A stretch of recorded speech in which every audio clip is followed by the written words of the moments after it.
فرماتے میں نے بھی اسے کہا یار مجھے ضرورت نہیں تھی، اصل بات یہ ہے تو بندہ بڑا کمال ہے، 3 دن تک نبی پاک نے تجھے جنت کی بشارت دی ہے، میں تو 3 دن 3 راتیں تیرا مہمان رہا، پتہ کروں تو کیا عمل کرتا ہے تاکہ میں بھی کروں اور وہ فضیلت میں بھی پالوں جو تجھے حاصل ہے۔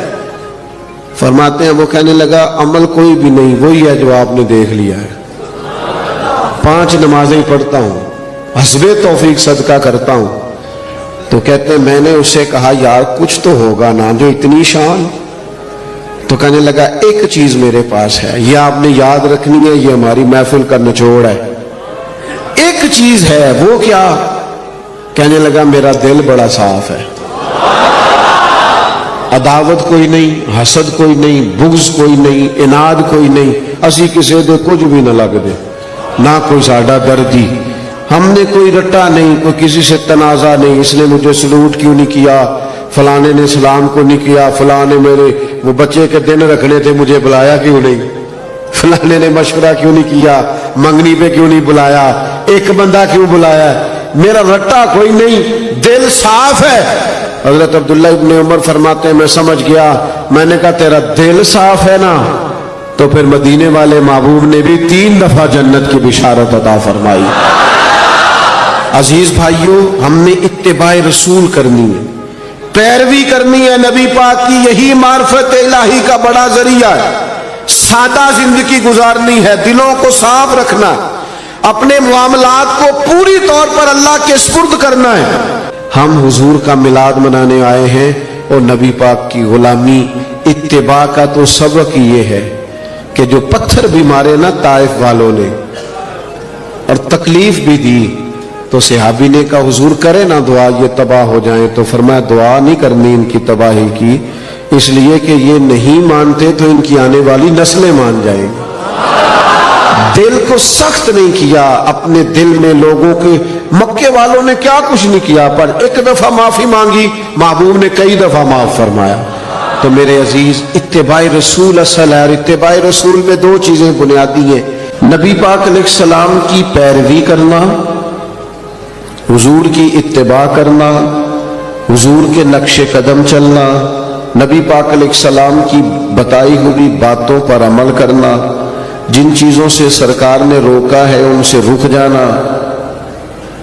جو بندہ یہ کام توجہ سے کرتا ہے اسے معرفت الہی بھی نصیب ہوتی ہے اور محبت الہی بھی نصیب ہوتی ہے۔ قرآن مجید نے فرمایا قل ان کنتم تحبون اللہ فاتبعونی یحببکم اللہ۔ اے محبوب علیہ السلام، آپ اپنے غلاموں سے یہ فرما دیں کہ اگر یہ اللہ سے محبت کرنا چاہتے ہیں تو آپ ان سے فرمائیں کہ میری پیروی کرو، میرے نقش قدم چلو، میری اتباع کرو، یحببکم اللہ، اللہ خود تم سے محبت فرمائے گا۔ نبی پاک علیہ السلام کی اتباع، حضور کی پیروی، نبی پاک کے نقش قدم چلنا، یہ انسان کو معرفت الہی دیتا ہے۔ آپ کو پتہ ہے صحابہ کرام علیہم رضوان نے جب کلمے پڑھے، مسلمان ہوئے، ایمان کی، یقین کی، تیقن کی دولت انہیں نصیب ہوئی، تو پھر ان کے رنگ ڈھنگ بدل گئے۔ بڑا مشکل کام ہے اپنا کمایا ہوا مال محنت کا لا کے خرچ کرنا، لیکن جب رضائے الہی پورے طور پر مطلوب ہو اور معرفت الہی کا رنگ چڑھا ہوا ہو اور انسان کو طے ہو جائے کہ اب یہ مال میرے رب کی رضا کا ذریعہ بنے گا، تو پھر حالت یہ ہوتی ہے کہ جناب صدیق اکبر نے تن کے کپڑے بھی اتار دیے اور ٹاٹ کا لباس پہن لیا۔ تینوں لب دیاں آپ گواچے، سانو اپنی خبر نہ کوئی، ساتھوں تے پارے نے ککھ گلیاں دے، سانو آخ دے لوگ شدائی، اسا لنگ نموس دا ساڑ کے چولا، گل پہنے تاج گدائی، او سجنا اپنا آپ گوایا تاں یار نے چاتی پائی۔ جب آپ کو معرفت الہی کا یہ جذبہ نصیب ہوتا ہے، یہ ذوق نصیب ہوتا ہے، یہ شوق نصیب ہوتا ہے، تو پھر انسان طلب کرتا ہے نبی پاک صلی اللہ تعالی علیہ وسلم نے فرمایا شہید بھلا اللہ کی بارگاہ میں کیا خواہش کرتا ہے؟ اللہ کرے آپ کی زیادہ توجہ میری طرف ہو جائے، ہمارا سارا دھیان لے ہی ہمارا موبائل گیا ہے، شریکہ ہی بن گیا ہے. 2 4 5 لوگ بنا لیں، باقیوں کو دے دیں، اور جس نے بنانی ہے وہ ضرور بنائے، پر بات تو میری سنیں نا. آپ لائیو کومنٹس بعد میں دیکھ لیجئے گا. عزیز دوست میری بات پر غور فرمائیں. جب آپ معرفت الہی تک پہنچ جاتے ہیں تو حضور فرماتے ہیں شہید اللہ کی بارگاہ میں عرض کرتا ہے مالک کبھی ایک دفعہ پھر بھیجے نا دنیا میں، اور پھر موقع ملے نا شہید ہونے کا. تیری جنت میں بڑا لطف ہے، لیکن گویا جو تیری راہ میں سر کٹانے کا مزہ ہے. میرے عزیز جب نبی پاک کی پیروی کی جاتی ہے تو معرفت الہی انسان کو جینے کا سلیقہ آ جاتا ہے. اسے محسوس ہوتا ہے کہ میں کوئی بڑا بامقصد کام کر رہا ہوں. پھر پتھر کھانا، تبلیغ کرنا، جد و جہد کرنا، کانٹوں پہ چلنا، یہ سارے کام مزہ دینے لگ جاتے ہیں.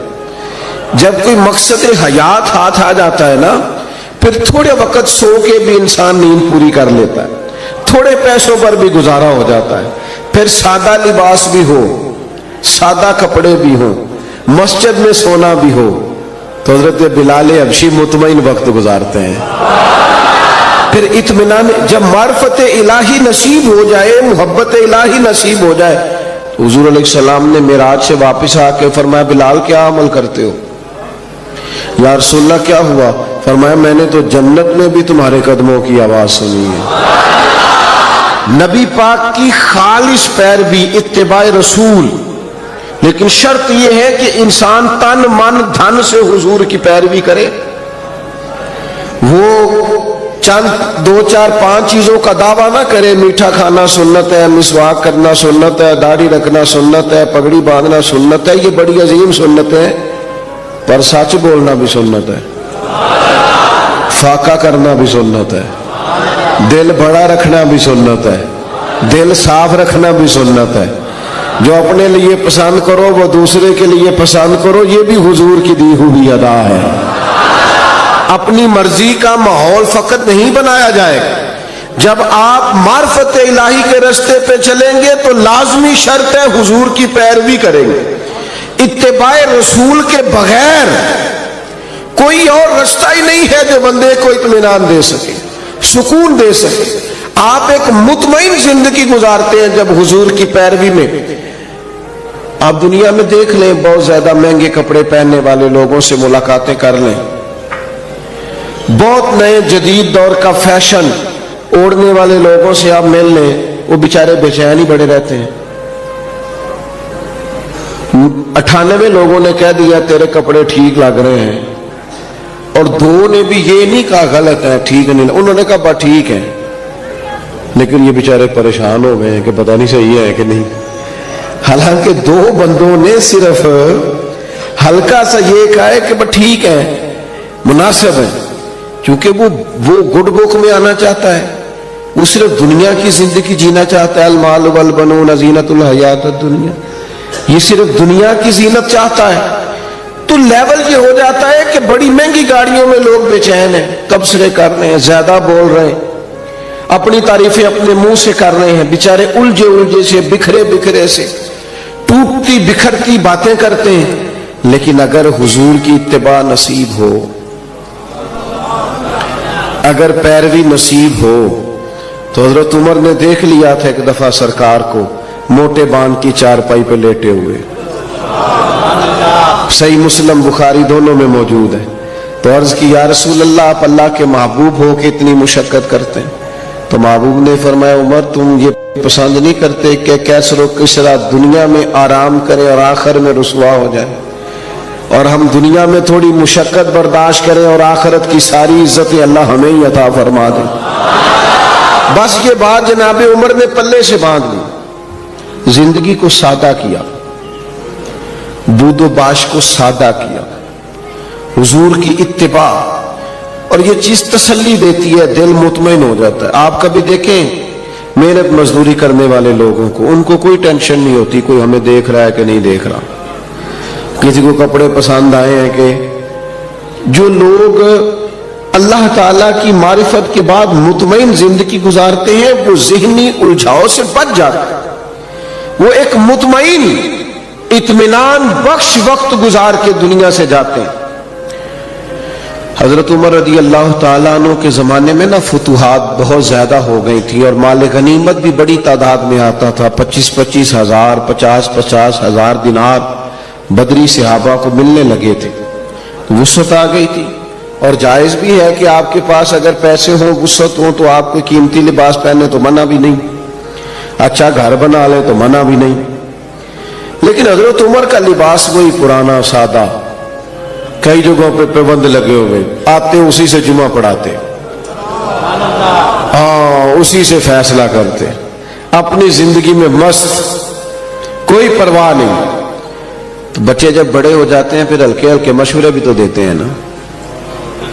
یہ پنکھے خود سے بند کیے ہوئے ہیں؟ اچھا ٹھیک ہے۔ تو بچے ہلکے پھلکے مشورے بھی دیتے ہیں، ٹھیک ہے کوئی بات نہیں، سب رہنے دیں، سب ٹھیک ہے۔ تو کچھ لوگوں نے مشورہ دیا کہ اتنے بڑے لوگ جناب عمر سے ملنے آتے ہیں، وزیر مشیر اور کیا بات، اور وہی سادہ اور پھٹا پرانا اور پیوند لگا ہوا لباس۔ تو سب نے مشورہ کیا کہ حضرت عمر سے کہنا چلیں کرتا ہی نیا لے لیں، آپ کے پاس مال آتا ہے آپ سارا بانٹ دیتے ہیں، حصہ تو آپ کو بھی ملتا ہے، آپ بانٹ دیتے ہیں، تو چلو تھوڑا سا حرج کیا ہے۔ تو سب نے مشورہ کیا کہ کہنا ہے حضرت عمر سے۔ تو ایک صحابی بولے، کہنے لگے کہنا تو ہے پر وہ شعر بھی بتاؤ جو عمر سے بات کرے گا، وہ بندہ بھی تو بتاؤ نا بھائی جو عمر فاروق سے بات کرے۔ تو لوگوں نے کہا ایک بندہ ہے نا جس کی عمر بات ٹالتے نہیں۔ کہا وہ کون ہے؟ کہا مولا علی شیر خدا۔ حضرت عمر ان کی بات نہیں ٹالتے۔ لوگوں نے حضرت علی شیر خدا کی خدمت میں عرض کی کہ حضور آپ کہیے نا جناب عمر سے کہ اب حالات بدل گئے ہیں، لوگوں کے پاس وسعت آئی ہے۔ حضور علیہ السلام کے زمانہ مبارکہ میں ظاہری طور پر، ورنہ تو بڑی وسعت تھی، ظاہراً اتنی وسعت نہ تھی۔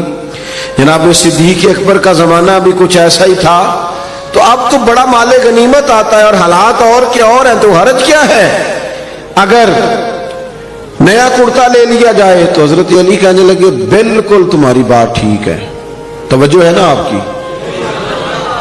اور عمر سے کہنا بھی چاہیے، پر فرمانے لگے یہ بھی مجھے پتہ ہے میں کہوں گا تو وہ مان لیں گے، پر یہ تمہیں بتاؤں میں نے کوئی نہیں کہنا، میں نہیں کہوں گا کیونکہ میں عمر کی طبیعت کو جانتا ہوں۔ کہا پھر کیا کریں؟ فرمایا سیدہ عائشہ صدیقہ سے کہو، وہ ماں ہے نا مومنوں کی، حق رکھتی ہیں نا۔ لوگوں نے یہ سارا مدعا جناب عائشہ صدیقہ سے بیان کیا، بلایا، جناب عمر دوڑے حاضر ہوئے، اماں جی حکم ہو، پردے کے پیچھے بیٹھ گئے۔ فرمایا عمر اب اللہ نے وسعت کر دی ہے، مال آ گیا ہے، گنجائش آ گئی، تو آپ نیا کرتا لے لے، کیا حرج ہے؟ تو حضرت فاروق اعظم چپ کر گئے۔ بزرگوں کے سامنے جو منصب کے لحاظ سے بزرگ ہوں، بڑے ہوں، ان کے سامنے زیادہ باتیں نہیں کرنی چاہیے۔ حضرت عمر چپ کر گئے، کہا اماں جی آپ حکم کریں، شام سے پہلے کرتا بدل لوں گا۔ لیکن فرمانے لگے ایک بات کرنے کی اجازت ہے، ایک بات کہنے کی اجازت ہے۔ کہا کہیے، توجہ ہے آپ کی میری طرف؟ تو حضرت عمر فرمانے لگے اماں جی یہ جو میں نے کرتا پہنا ہے نا، حضور کے زمانے میں بھی میں اسی طرح پہنتا تھا، حضرت صدیق کے زمانے میں بھی اسی طرح پہنتا تھا، میرا دل کرتا ہے میں اسی طرح رہوں جو میرا رنگ حضور کے دور میں تھا۔ میں اس میں بڑا راضی ہوں، بڑا مطمئن ہوں، یہی میرا طریقہ ہے۔ بس جناب عمر نے بات کی تو جواب کوئی نہیں آیا۔ تھوڑی دیر کے بعد جناب عائشہ صدیقہ کے رونے کی آواز آئی اور جناب عمر فاروق سے فرمانے لگی آپ جائیے، جو صحابہ نے فرمایا تھا وہ بھی ٹھیک ہے، پر جو آپ کہہ رہے ہیں وہ تو بالکل ہی ٹھیک ہے۔ اس لیے کہ معرفت الہی، محبت الہی، توکل، صبر، شکر، قناعت، خودداری، عزت نفس پیدا کرتی انسان کو یہ چیزیں پیدا کرتی اور یہ حاصل کیسے ہوتی ہے؟ فاتبعونی، حضور کی پیروی سے، نبی پاک کی غلامی سے، نبی پاک کے نقش قدم چلنے سے ہم صرف اور صرف اس زندگی میں مطمئن رہ سکتے ہیں جو زندگی ہمیں مدینے والے محبوب نے عطا فرمائی۔